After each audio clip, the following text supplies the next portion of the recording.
They shoved Elias through the door so hard his shoulder hit the opposite wall. Metal boomed. The sound rolled around the concrete box as the door slammed behind him. Then came the mechanical click of multiple locks engaging. He staggered, caught himself on scraped palms, and sucked in a breath that tasted of rust, ozone, and something animal. The light was dim and yellow, flickering from a single strip above. The cell was bigger than a normal prison cell, but not by much. No bed, just a bolted steel bench and a smeared drain in the center. And in the far corner, chained to the wall, something moved. Elias froze. The thing was hunched, its back to him, massive shoulders rippling as it breathed. Shackles the size of his wrists circled its ankles and wrists, connected to the wall by short, thick chains that glowed faintly blue at the lock's energy dampers. He recognized the tech from the security briefing he'd half listened to before the trial. The beast, he swallowed. You've got to be kidding me. Behind the door, a small viewport scraped open. Warden Kessel's voice oozed through, smug and distant. Dr. Elias Harrow, former Xenop psychologist, found guilty of treason against the Commonwealth. The warden sounded like he was enjoying every word. You claimed there was a metallic tap, like he was pointing at something behind the viewport. Could be rehabilitated. That he wasn't just a weapon. That he could learn empathy. A harsh chuckle. So tonight, Doctor, you get to prove it. You and Subject 7A will share this cell until dawn rotation. If you're alive, your sentence becomes life in solitary instead of immediate neural deletion. Think of it as peer review. Elias's mouth was dry. This isn't protocol. A shared cell with a class Omega. That's the point. Kessel cut in. You gambled your career and a ship's crew on your theories about monsters. Now you get to gamble your life. Dawn in 7 hours. Good luck. The viewport slammed shut. Silence stretched. Elias exhaled slowly, forcing his heart rate down. Panic would get him killed faster than anything the beast could do. He looked at it. Really looked. It was bigger than a man, maybe 8 feet if it stood to full height.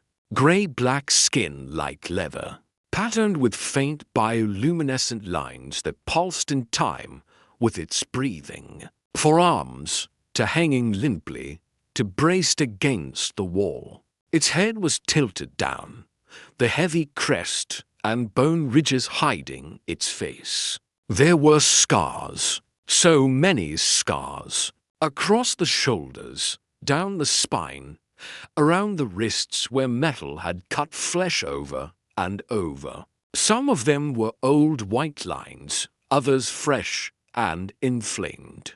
The smell was sweat, copper, antiseptic, and the bitter tang of the sedatives they dosed it with. Sevener, Elias said quietly. The creature stilled. It turned its head a fraction. One eye, large and dark and strangely luminous, slid into view. Not reptilian, not bestial, just alien. Watching him. You remember me? Elias asked. They had met through thick glass before. Interview sessions. He had spoken. It had stared. On good days, it had paced. On bad days, it had thrown itself at the barrier until sedated. Elias had believed he'd seen something in those eyes. Pattern recognition. Curiosity. Once, a reactive flinch when he'd raised his hand to fast. His testimony at the tribunal had been simple. This was not a mindless killing machine. It was a sentient soldier, engineered and enslaved. It deserved a chance at something other than being pointed at enemies and unleashed. The tribunal had disagreed vehemently. The beast turned a little more, the chains clinking. Up close without glass between them, Elias finally felt the weight of his own conviction. It pressed into his ribcage. It whispered, "You were wrong, and now you'll die knowing it." "We're both prisoners now," Elias said. "Might as well talk." The thing's upper arms flexed, metal groaning. Elias's instincts screamed at him to back toward the far wall. He didn't move. Subject 7A. He began in the formal register of Station Basic, then shifted to the guttural sounds of the engineered lingua code. They'd tried to teach it in research. Short words, simple syntax. Elias, he touched his chest. Elias, the beast's gaze flicked to his hand, then back to his face. Its breathing deepened, nostrils flaring to take in his scent. The bioluminescent lines across its torso brightened, then dimmed again, like a heartbeat accelerating and settling. Designation, Elias tried, still in lingua code. You name. Slow, like tectonic plates grinding, the creature raised one of its upper hands. The chain bit into its wrist, blue energy sparking as it reached the limit. It tapped its chest with a claw gently enough that it didn't break the skin. The sound it made was like rocks sliding underwater. Recall. Elias blinked. He'd never heard it make a sound like that in the sessions. Always growls, roars, impacts. This was structured, intentional. Recall. He repeated, mangling the throat click, but trying. The beastray huffed. The bioluminescent lines round its throat flickered. In what his pattern-seeking mind wanted to label as amusement. Okay, Elias whispered. Okay, progress. He took 2 slow steps forward. Rakel's chains tightened. It shifted, putting more of its mass between Elias and the door as if still expecting an attack from that direction. The eye never left him. "Why here?" Rakel asked. Elias's heart skipped. That was lingua code. Broken, but unmistakable. "You're using words," Elias breathed. Rakel's nostrils flared again. "Why here?" It repeated, more forcefully this time. The last word twisted, but clear. "They locked us together," Elias said. "They think you'll kill me."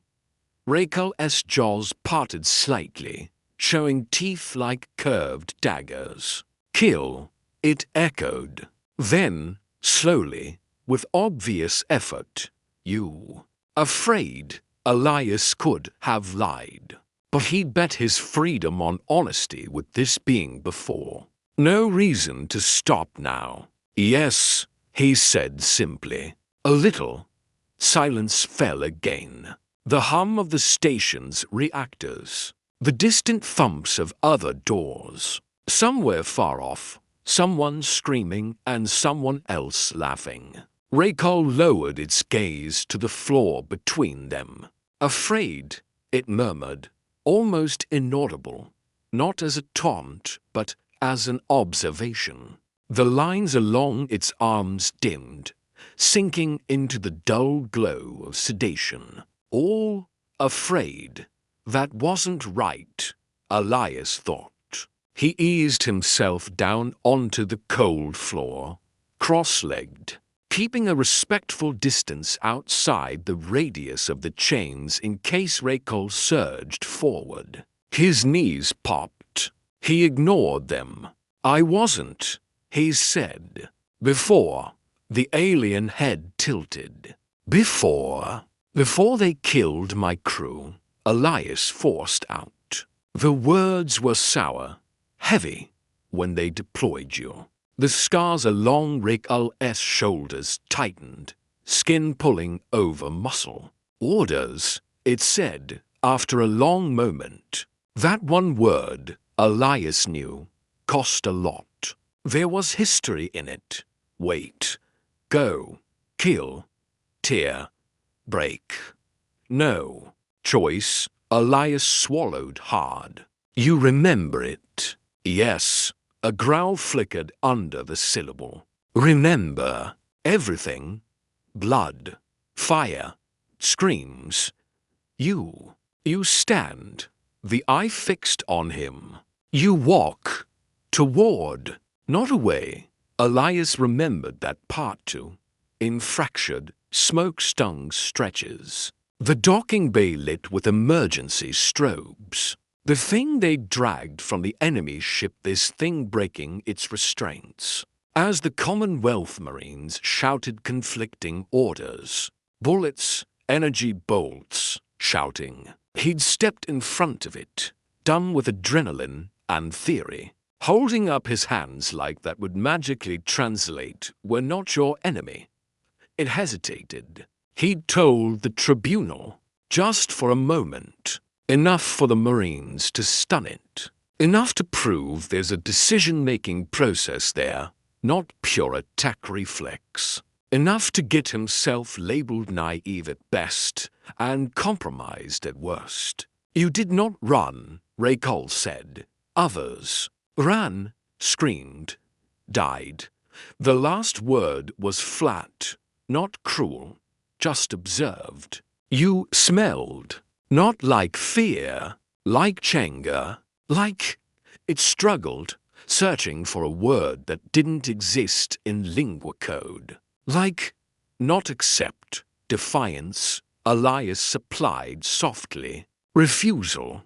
The alien blinked slowly. Red far. It gave up.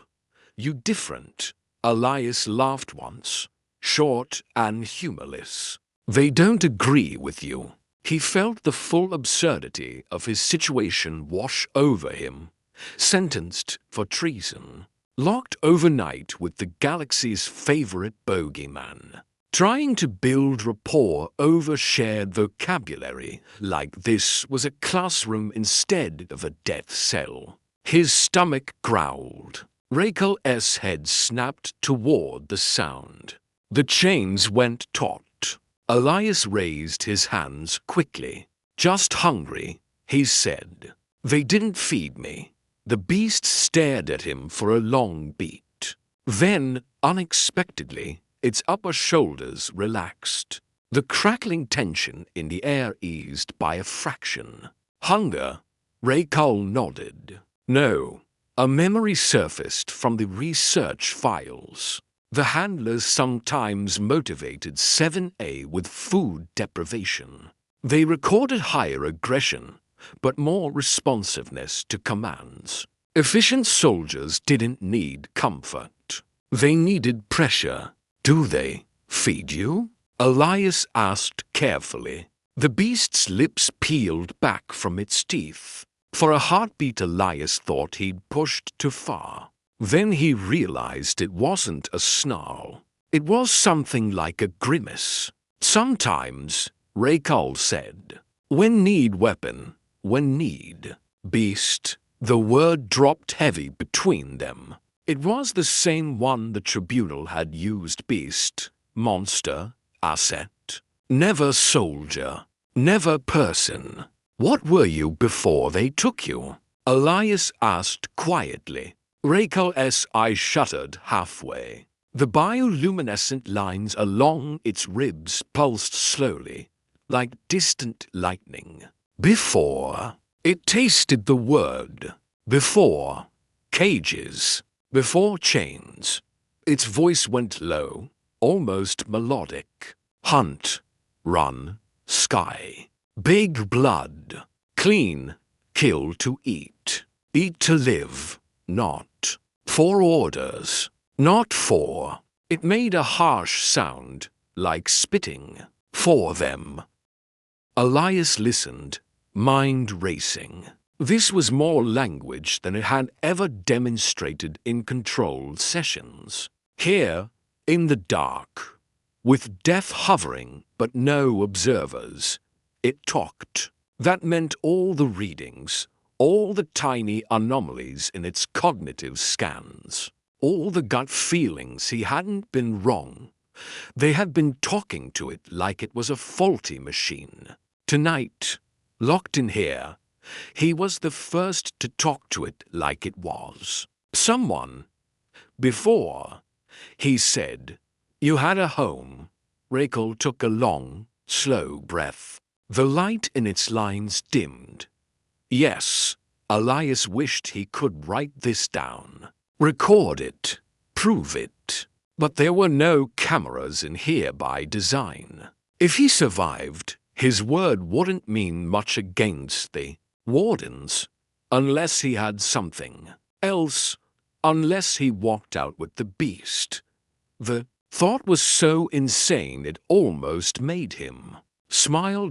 Something slammed against the door. Both of them turned. Instantly, Rakel's posture changed more upright, muscles coiling. The chains rattled. Outside, footsteps, several sets, voices, muffled but tense. Elias pushed to his feet, joints protesting. He moved closer to Rakel, almost without thinking, not into its range, but near enough that any attack that came through the door would have to deal with both of them at once. The irony didn't escape him. The security locks on the door clicked. 1, 2, 3, then stopped. What now? Elias muttered. Rakel's nostrils flared. It snarled not at Elias, but at the door. Wrong, it growled. The central lock crackled, then blew out in a spray of sparks and smoke. Elias flinched, shielding his eyes. Metal screamed as something on the other side cut through the physical bolt. There were shouts, panic now, not controlled, not uniform. Then a hole punched through the center of the door. Not clean, jagged, blackened edges. The sort of hole made by a military-grade plasma cutter, forcing an immediate entry instead of a careful breach. A hand reached through. But not a human hand. It was encased in armor Elias didn't recognize. Sleek black plating veined with the same faint, bioluminescent lines as Rakel's skin. The fingers ended in articulated claws that dug into the metal and peeled it aside like foil. Rakel went very, very still. The rest of the door tore open. The thing that stepped through was about Rakel's height, but slimmer, built more for speed. Its armor was form-fitting, segmented for movement. To arms only, but each jointed differently from a human's, bending in too many directions. Its helmet was smooth, featureless except for a strip of blue-white light where eyes might be. Behind it, down the corridor, alarms were howling. Red emergency lights flashed, painting everything bloody. Human guards lay twisted on the floor, some unconscious, some obviously dead from blunt trauma and energy burns. The newcomer's visor strip swept the room, taking in Elias, the chains. Raquel. It spoke in a language Elias had never heard before. Sharp, fast, like metal rain. Rakel answered. The sound that came from Rakel was not the slow, halting basic it had used with Elias. It was fluid, layered, a rolling thunder of consonants and clicks. The air seemed to vibrate with it. The armored figure froze, then answered more urgently. Raycol's bioluminescence flared bright, all along its chest and limbs. There, like you? Elias whispered, stupidly. Oracle's eye flicked to him. Its jaw clenched, not like, it said, my people. Elias's throat tightened. The newcomer barked another string of words, gesturing at the chains, at Elias, at the corridor. Raycol translated clumsily. They come, too free, to take me home. That should have been the end of it, Elias thought. Rescue the asset. Kill everyone else. Leave. But the armored alien's visor turned to him again, head tilting. It said something short and blunt. Oracle's lip curled. They say, kill you. You, enemy. Jailer, soft one. Elias stared back at the visor. No face to read, no eyes to plead with. He understood, though, from their point of view, he was just another uniform, another human in a prison built to hold one of their own. Orders, Raycol muttered, echoing itself. Its chains rattled as it shifted, claws digging grooves in the floor. Always orders. The armored alien stepped in. Weapon shifting on its forearm, some kind of energy blade extruding with a soft, deadly hum. It raised the blade toward Elias's chest. Raycol moved. The chains screamed as every muscle in its body erupted at once. The glowing locks on its shackles flared bright, then overloaded with a crack, sending shards of burning metal across the cell. Elias threw an arm up to shield his eyes. In the same motion, Raycol lunged forward, smashing into the armored alien with enough force to crater the opposite wall. The energy blade went wild, carving a glowing gouge in the ceiling instead of Elias's heart. What are you doing? Elias choked. Raycol didn't answer. Its whole focus was on its opponent. The two traded blows that would have pulped concrete. Raycol fought like a creature that had known war before it knew cages for arms. To grabbing, to striking, teeth flashing. The other alien moved like a trained soldier, efficient, professional. Its armor absorbing hits that would have broken bone. They barked at each other between impacts. Elias caught only fragments. But the tone was clear. Anger, disbelief, command. The armored alien shouted one word like a curse. Elias guessed it meant traitor. Raycol slammed a knee into its midsection, driving it back a step. It roared. The sound filled the little room and leaked out into the corridor. A declaration that something had shifted in the war calculus of the galaxy. Not traitor. Raycol snarled, now in basic, so Elias would hear. No more orders. No more beast. It slammed an upper fist down on the alien's weapon arm, shattering the emitter. I choose. The armored alien reeled, armor fracturing along its shoulder. It swung a desperate backhand at Elias, maybe trying to fulfill its kill order even in retreat. Raycol took the hit instead. The blow slammed into its side. RIBS cracking audibly. It staggered, breath bursting from its lungs. Elias reacted without thinking. He darted in under Raycol's arm, grabbed the fallen energy blade emitter from the floor, and triggered it like he'd seen the alien do. The weapon hummed, a line of white-blue plasma snapping into lethal existence. He met the armored alien's visor strip. He was a scientist, not a soldier. He'd never killed anyone, but he'd watched too many die because he'd believed words would be enough. Not today. When the alien lunged, Elias stepped sideways just enough and drove the blade up between two armor plates at its armpit, where even human armor was usually weakest.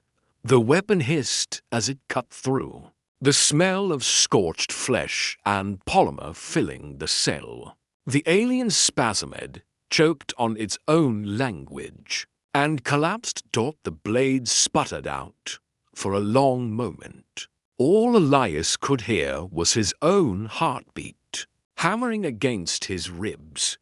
Then Rekal exhaled, a harsh, rattling sound.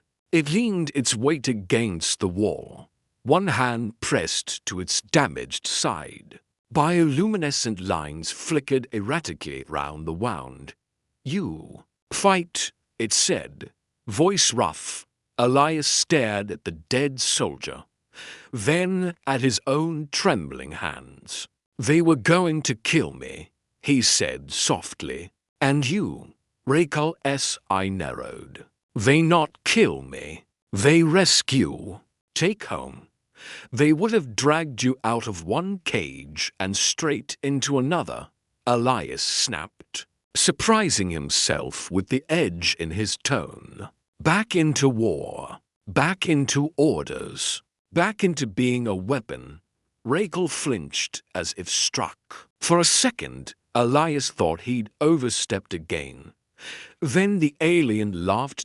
It was a broken sound, rusty from disuse, but it was laughter, unmistakable. "Soft one speaks. Truth," Rekal said. "Hate that." Elias glanced into the corridor. Lights flashed red. Distant gunfire echoed, human voices shouting formations and fallback orders. Whatever squad had come for this prisoner had brought friends. "We need to move," Elias said. "More of them are coming. And our people too." "Your people?" Rekal tasted the phrase. "They cage, hurt, call me beast. Some of us," Elias said. "Not all." Rekal looked at him for a long moment. "Why you? Different?" it asked. Elias's throat worked. He thought of his crew. He saw Lieutenant Arya's easy smile, the way she'd stayed late running language models with him. He saw her sprawled on the docking bay floor, eyes glassy, armor peeled open like a tin can by those same claws that had just defended him.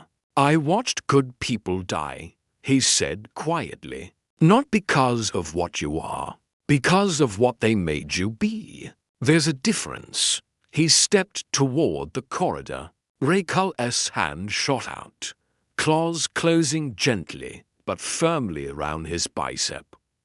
"Where go?" it asked. Elias gestured down the hall. "Armory is for junctions down. If we get you out of this wing, there's a hangar, shuttles. We could leave." "We," Rekal repeated, head tilting. "You think you're the only one who doesn't want to be a tool?" Elias asked. "I'm already branded a traitor. They'll never trust me again. Maybe I don't want to belong to them either." The grip on his arm tightened. "You help me," Rekal said slowly. "I save you. We both leave cages." Elias nodded. "Deal." They moved. In the corridor, chaos had blossomed fully. Human guards in station armor traded fire with more of Rekal's people, some armored like the first, others in lighter gear, moving like living shadows. The air stank of burnt ozone and fear. When Rekal stepped into the open, the fighting froze. On one side, guards raised rifles, faces pale. "It's loose," someone screamed. On the other, the aliens' visors snapped toward their liberated kin. One shouted urgently, gesturing, clearly repeating the same kill order as before. Rekal squared its shoulders. He is with me. It roared in its own language, voice shaking the bulkheads. Mine every head turned to Elias.